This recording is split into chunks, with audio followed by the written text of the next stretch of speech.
ইশারের নামাজ আর এক মসজিদে পড়লো। নামাজের পরে খাদেমকে বলল একটু থাকার জন্য বারান্দাটা খুলে দাও।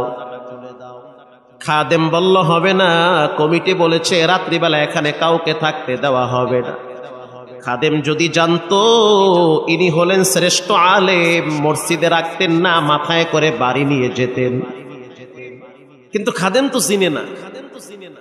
আগের যুগের আল্লাহওয়ালাদের ভিতরে কোনো ভাবসাব ছিল না, তারা সাদাসিধা চলতো, মানুষ তাদেরকে খুঁজা বের করত। ইমাম আহমদ ইবনে হাম্বল সিদ্ধান্ত নিলেন যে হয়তো আমার জন্য থাকা উপযোগী না মসজিদ। মসজিদ থেকে বেরিয়ে গেলেন, হাঁটতে হাঁটতে অনেক দূরে চলে গেলেন। প্রচন্ড কুয়াশা, ঠান্ডার ভিতরে কিছুই দেখা যায় না।